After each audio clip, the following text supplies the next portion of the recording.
El imperio azteca fue vencido por una confederación indígena comandada por los tlaxcaltecas. Te diré que hubo otros pueblos con contingentes más pequeños que apoyaron a los extranjeros por sus propias razones. Así se formó una coalición con la creencia de perseguir sus propios objetivos de destrucción al pueblo azteca. Cayó el imperio por 99% indígenas y 1% de españoles. Por lo tanto, podemos decir que al imperio azteca lo vencieron los tlaxcaltecas, texcocanos y otros aliados, no los españoles, según el investigador de la UNAM, Federico Navarrete, de tal manera que el 99% de soldados fueron indígenas y menos del 1% eran españoles. Ahora aquí habría que reflexionar sobre el por qué cuando vencían a un español no tomaban su caballo, aprendían a usar las armas que traían los españoles y aprendían el arte de la guerra que traían los españoles. ¿Por qué se empeñaban en seguir haciendo lo mismo?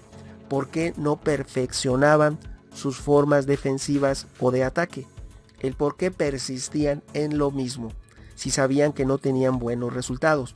De tal manera que el ejército que destruyó México Tenochtitlán el 13 de agosto de 1521, después de un largo asedio, contaba con 99% de soldados indígenas de una confederación indígena y menos del 1% de españoles. En las cifras recientes que manejan los historiadores hay polémica sobre las cantidades, mas no en las proporciones. Cantidad, pero no proporción. Sigue siendo 99% indígena, sigue siendo 1% español. De tal manera que como parte del análisis del papel de Tlaxcala en el proceso de la conquista de Mesoamérica, sobre todo del Imperio Azteca, se abordó uno de los episodios más polémicos y que más amplia causa de la conquista. Pues en ese episodio casi todo el mundo reconoce la importancia de ese grupo y de otros aliados indígenas en la rendición de los aztecas y la posterior destrucción del imperio azteca. Las cifras suelen ser de 1,000 españoles por 100,000 indígenas, aunque se piensa que pudieron haber sido más de los pueblos originarios incluso más de 100,000 indígenas atacaron la capital del imperio y por eso pudieron vencerla. Y aún así, ya habían conseguido huir Cuauhtémoc y su corte, pero fueron traicionados por uno de los generales que lo apoyaban.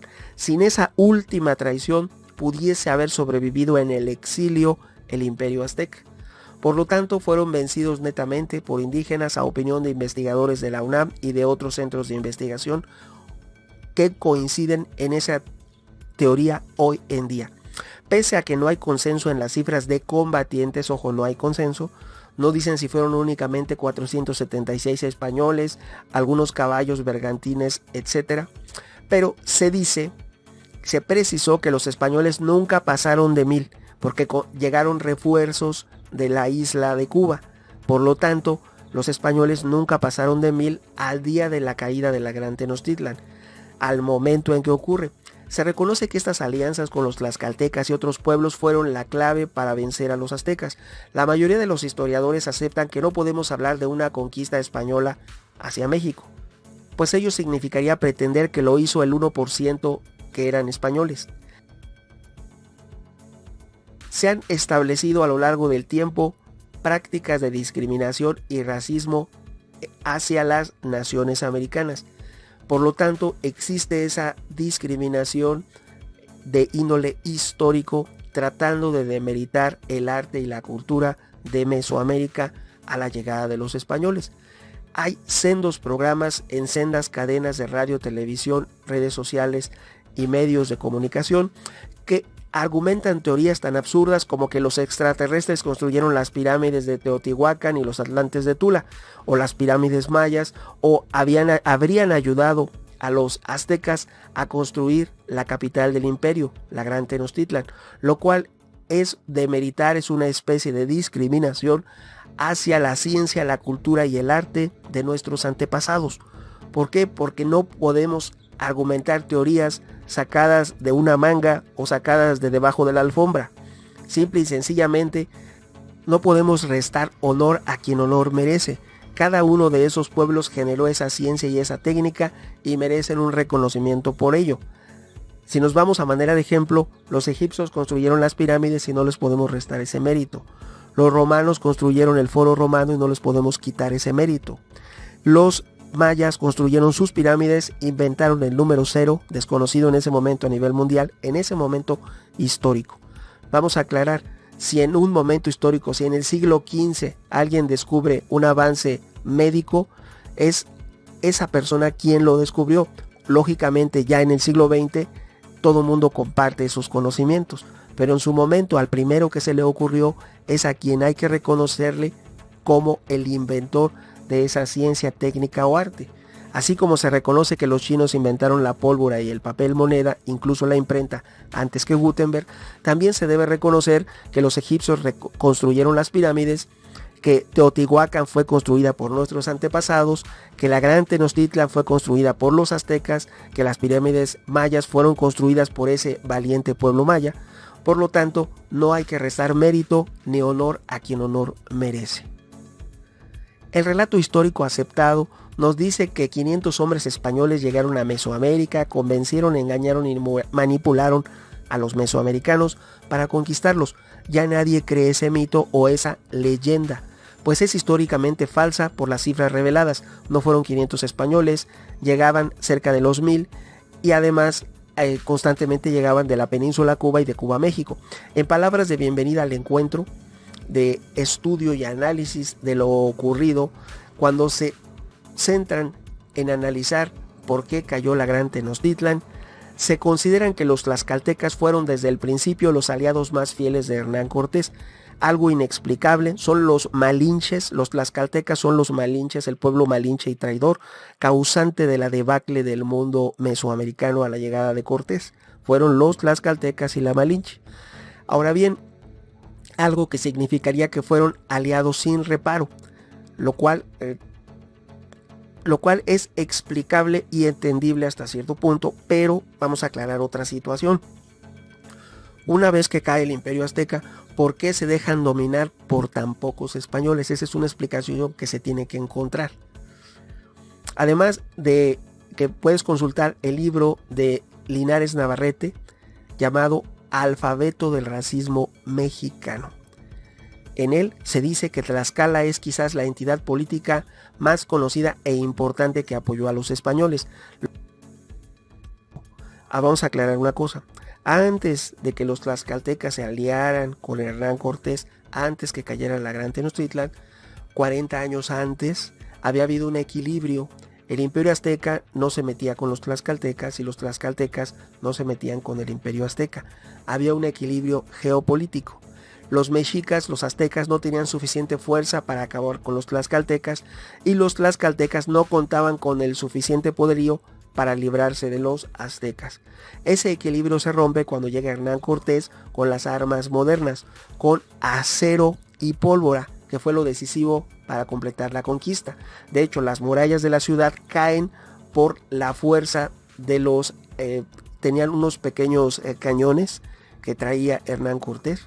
Esos cañones son los que debilitan las defensas de la ciudad de México Tenochtitlan y además construyen bergantines, que era una tecnología diferente. Las canoas de los aztecas no podían competir contra los inteligentemente creados bergantines españoles, que tenían ciencia y tecnología que había evolucionado de manera separada en el continente europeo durante miles de años. Esa tecnología naval era la herencia desde los fenicios, los romanos.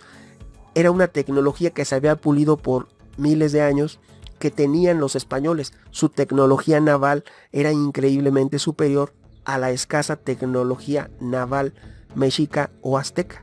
Por lo tanto, no se podía competir una sociedad del neolítico, paleolítico, contra una civilización avanzada de la edad de la pólvora. Tú no puedes competir con una espada de obsidiana con una espada de acero forjado, que era lo que traían los españoles. El acero cortará como mantequilla las armas mexicas o aztecas y la pólvora hará la diferencia. Y eso sin descontar el uso del elemento biológico, del sinnúmero de enfermedades que traían. En ese tiempo ellos veían malo bañarse. Escasamente una persona se bañaba una vez a la semana. Lo regular es que lo hicieran una vez al mes. Incluso se decía por parte de la Iglesia Católica, porque eran los reyes católicos que apoyaban la Santa Inquisición y apoyaban las ideas del Vaticano en ese momento, que eran que el baño traía enfermedades. Si los mismos clérigos pensaban que el baño traía enfermedades, imagínense cómo venían los españoles después de meses de viajar en el mar en un sitio reducido que es el interior de un barco. Venían completamente puercos, apestosos. Entonces imagínense cuántas enfermedades traían teniendo contacto con las mujeres. Miles de mujeres indígenas propagaron muchas enfermedades. Como no tenían explicación a esas enfermedades, se le llamó el cocolistli.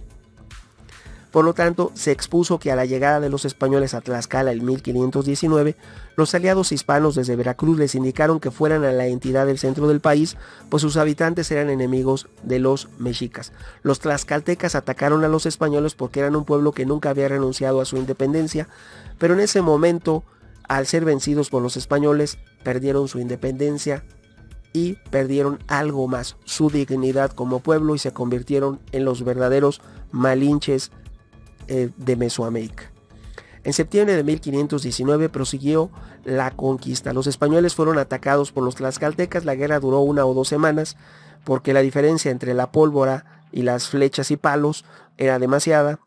Fueron vencidos los tlaxcaltecas y aceptaron someterse y pertenecer a los españoles. Sin embargo, la derrota del pueblo originario ante los españoles se debió a 2 factores esenciales. El primero es que desde los primeros días de la batalla, los tlaxcaltecas alimentaron a los españoles. Darle de comer a tu enemigo obedece al concepto mesoamericano de guerra justa, que comprendía no ataques por sorpresa. Todas esas ideas absurdas, aberrantes, fue lo que propició la pérdida. Tenemos el antecedente de las guerras floridas en la Mesoamérica de antes de Cortés, donde incluso suspendían la batalla para que recogieran a sus fallecidos y les dieran la sepultura de vida de acuerdo a sus ritos y a sus dioses. Todas esas leyes en la guerra no existen desde el punto de vista español, que tiene otra ideología. Lo que venía de Europa es el ganar por ganar a toda costa. Los principios de la novela El Príncipe, la novela italiana del Príncipe, de ganar a toda costa. El fin justifica los medios, era la forma de pensar de Hernán Cortés y de todos los españoles. En Mesoamérica, en América, se tenía la idea de una guerra justa. La guerra justa fue el talón de Aquiles del por qué cayó el Imperio Azteca, porque no puede haber guerra justa cuando el contrincante establece el fin justifica los medios. En este caso, esa idea de guerra justa fue lo que favoreció la caída de la Gran Tenochtitlan, la destrucción del imperio y después la subsecuente caída de todos y cada uno de los reinos de Mesoamérica. Otra cuestión importante, en Mesoamérica las guerras eran de día. Para los españoles no había día ni había noche, era atacar por sorpresa. Fue de esta forma que los españoles atacaron de noche, no de día. Los españoles realizaron emboscadas nocturnas a poblaciones cercanas a sus campamentos hasta llegar a los señoríos principales.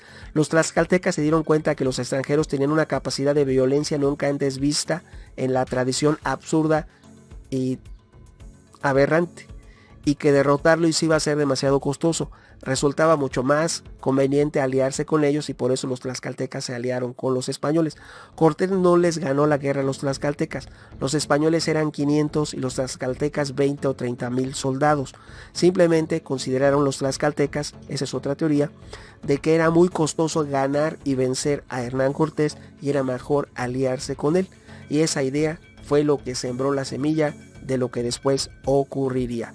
La hecatombe de toda la cultura y civilización indígena existente en ese momento en Mesoamérica y la cristianización forzosa, y al grado de que Malintzin se convertiría en la Virgen de Guadalupe y tantas otras cuestiones que ocurrirían y justificarían una servidumbre por siglos de indígenas hacia españoles y criollos. Como siempre, tu opinión es muy importante, opiniones habrá muchas. ¿Tú qué piensas? Tu amigo Megóforo. Hasta pronto.